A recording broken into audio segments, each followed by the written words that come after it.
Hello, my name is Sarah, and I am your chakra coach. On this podcast, we'll be exploring how the chakra system can help guide you to grow your emotional, mental, physical, and spiritual wellness, leading you closer to your highest self. Hi there. How are you? Thanks for being here. Today, the day this is being published, we've just finished the third day of the full moon in April. If you've listened to the show for a while, you might have heard me talk about meditations around the lunar cycle. Sometimes I even host live events where we can all meditate together. Did you do anything for this pink moon? For the full moon, I love an intentional letting go, digging deep into what I don't want to take forward with me. I mean, that can be a habit or a feeling or a responsibility. These are the moments when we can really have that sense of shedding a layer of ourselves, maybe something that doesn't quite fit anymore. It's a little ritual around the full moon for me, and it's great because it happens every 4 weeks. Every 4 weeks, there's a little reminder in the sky to be sure that I'm really living into my truth or living into our highest selves, like we talked about last week. And it got me thinking about other reminders in the sky, which led me to thinking about how I use or think about the planets. And honestly, I don't use them much. Astrology isn't my area of expertise by any means, but I do enjoy learning about it and incorporating it when I can. Last fall on my trip to Arizona, we were doing a night hike or an evening hike, really, and at one point we could see 2 planets, Jupiter and Saturn, as well as the moon. It was so cool. So I wanted to put together an episode or two on the celestial bodies, specifically how they influence the chakras and our internal energy work. Today, we're going to talk about the planet associated with each of the lower chakras. I think a lot of us know that the chakras are given a color or element and other various associations, but I think the planetary connection is a little lesser known.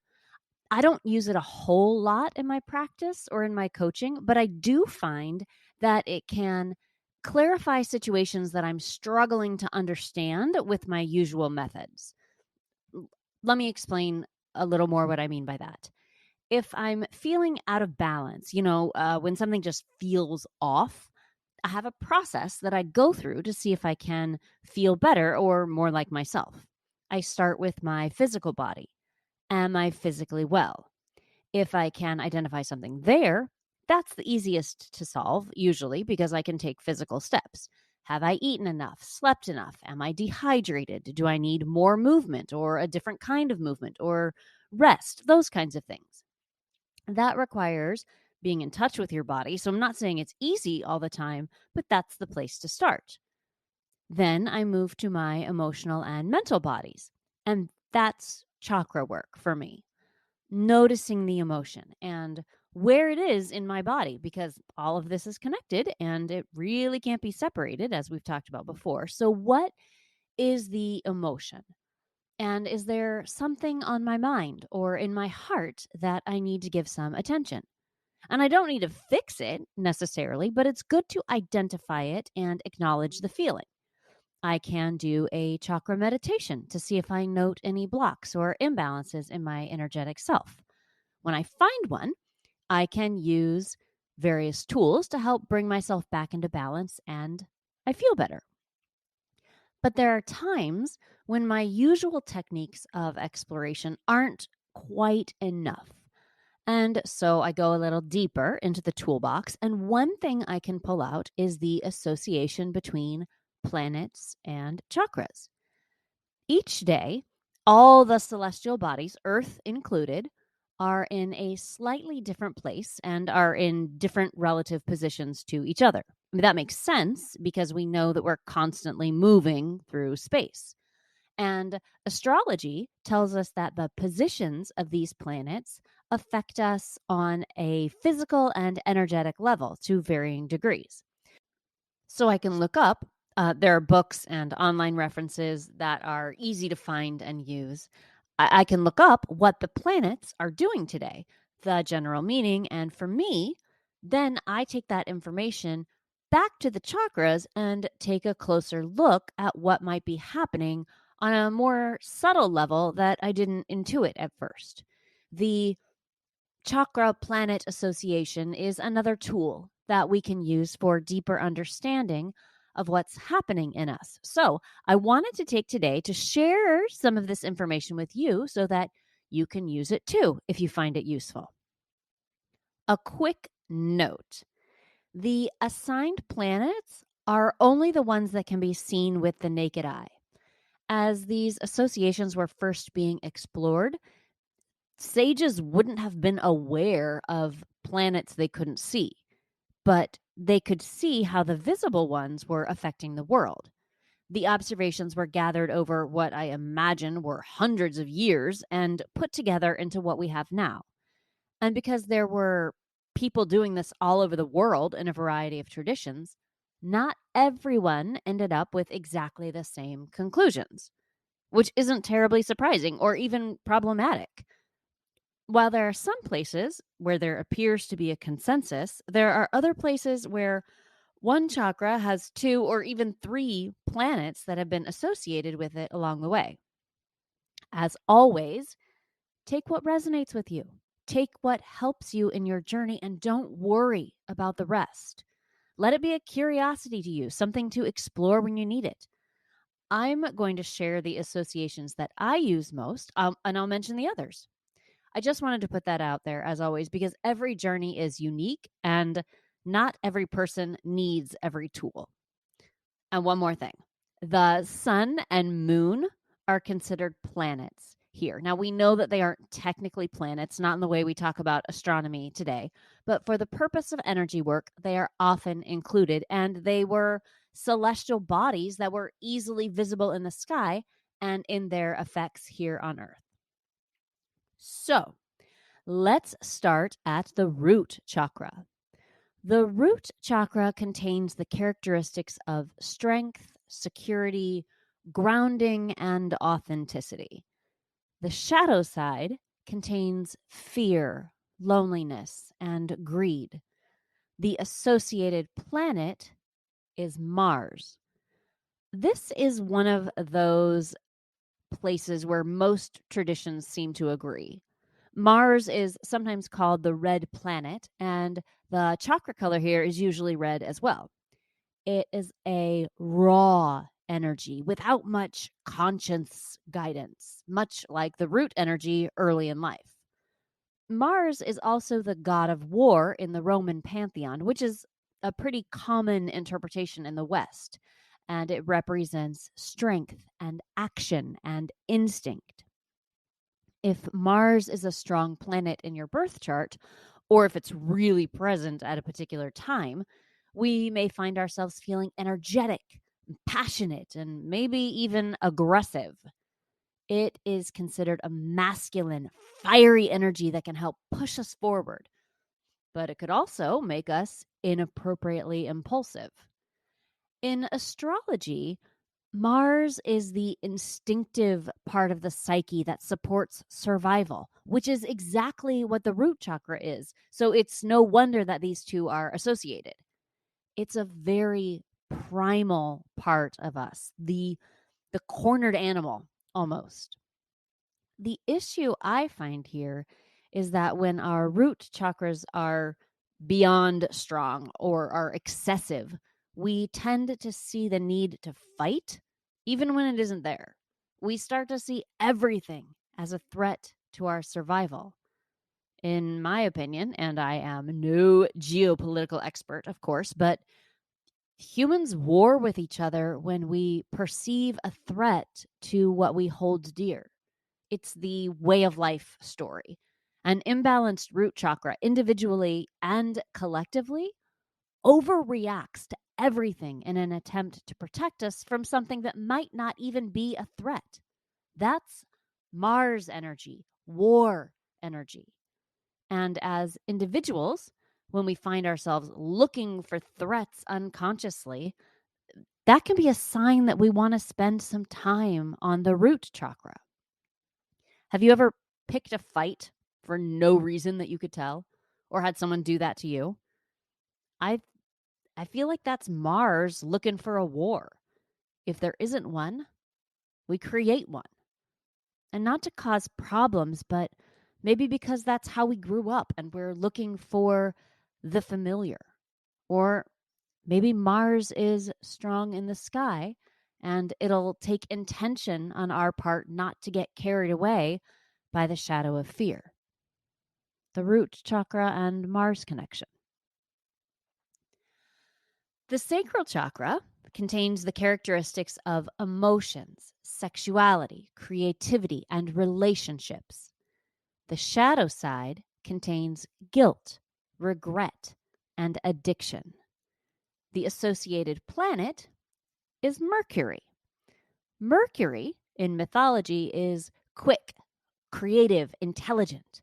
He was the messenger of the gods, which we might think of as communication, and we wouldn't be wrong, but we can also think of it as connection in terms of the sacral chakra. Strong influence of Mercury or the sacral chakra leads to a curious nature, a desire to create. When these influences are off or blocked, we can feel really stagnant or tied down. Mercury is a fast moving planet, the fastest in the solar system, they say. So it's not surprising that if we feel stuck, this is the chakra that frequently needs attention. But a balanced sacral chakra with the influence of the logical aspect of Mercury are necessary. We don't want our emotions to rule our lives simply because emotions are passing. They only last a little while, and we can feel all over the place if we make our decisions in life based on fleeting emotions of any kind. That's why regret is so possible here. Because if we make a choice based on a moment of joy or anger or sadness, the emotion passes and the action can be unsustainable or worse, irreversible and unwanted. Better to allow the rational influence of Mercury to support our emotional state. In some traditions, the sacral chakra is associated with Venus. So that's something to think about as well. Usually, the Venus association is used when we're thinking about the sacral chakra in terms of pleasure seeking, which is certainly part of this energy center, or romantic love, since Venus is the goddess of love. This is also where I think the shadow of addiction can come into play, since addiction can be considered the pursuit of pleasure at the expense of everything else. So the sacral chakra primarily associated with the planet Mercury, but you might also hear about it being associated with the planet Venus. We move up to the solar plexus chakra, which has the characteristics of energy, action, power, and transformation. The shadow side is shame, holding on, and excessive ego. The associated planet is the sun. Again, I know that's not truly a planet, but it is used that way in this work. This pairing won't surprise most students of chakras because the solar plexus is associated with fire and power, just like the sun. The sun, of course, is necessary for life on this planet, just like the solar plexus chakra is, which is the seat of our personness, the unique set of traits that make us who we are. Both are vital to life, and in a more metaphorical way, both symbolize us moving forward, taking right action in life, dawn of a new day, and all that. But the sun and our ego must be balanced too. The sun must go down to make way for the night, and excessive ego or excessive self-importance must fall away to make room for growth, connection to the divine, and back to the sun to balance with the opposite energy of the moon. I always think it's interesting to think about the shadow side here, especially as it relates to the sun, because shadow and the sun can't occupy the same space, of course. And shame, the shadow, is when we believe that there is something fundamentally wrong with us. Different from guilt. Different from guilt, which is feeling bad about a specific event and then changing our behavior because of it. Shame is the belief that when we do something wrong that we feel bad about, it's because there is a flaw in us that is inherent, that cannot be changed. If we live in shame, live in the shadow, this association can be useful to remind us to come into the light of the sun, where we can see and accept all parts of us, that there is no fundamental flaw, there is nothing fundamentally wrong with us. Now, that's a bit of a rabbit hole that I don't want to go down today, maybe another time if you're interested. But even though we use the words guilt and shame interchangeably, they're not exactly the same thing. And solar plexus work with the sun image can be really useful if the shadow of shame is weighing you down. So the solar plexus and its planet, the sun. Okay, we're going to stop here for today. I'll get to the other chakras in the next episode. Otherwise, we'd just go on and on. Besides, getting little bits of bite-sized information is sometimes a little bit easier. We can remember 3 associations when 7 might be a bit much.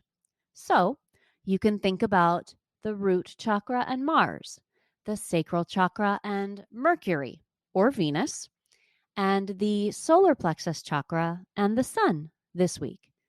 There are many ways to use this information. Like I said earlier, you could use it to better understand a particular chakra. You could also take the daily information about planetary alignment and incorporate that into your chakra work. For example, you could look up what the planets are doing today, note which chakras are associated with the dominant ones, and create your meditation around that. Or maybe you want to work on the chakra associated with the planet in your astrological sign. Again, these are all tools for exploration and understanding. Chakras are a very internal way of looking at the world, but sometimes I think it's nice, and it's probably really important, to look at the wider picture. And noting planetary associations is one way to do that. It gets me out of my head, and in some ways I can feel more connected to where I came from, thinking about how the generations that came before me looked to the sky for answers. Maybe you'll find some comfort in this practice, or maybe it's just something new to think about for you. However you decide to absorb this information, I hope you find it helpful and interesting and fun. Remember to join me on Facebook and Instagram at Your Chakra Coach. I post there, but you can also send me a message if you like, and I will always get back to you. There are links to those in the show notes, or you can just search for me. And if you're interested in a full moon meditation like the one I talked about at the beginning of the show, I have one posted on the Patreon page that you can use for any full moon.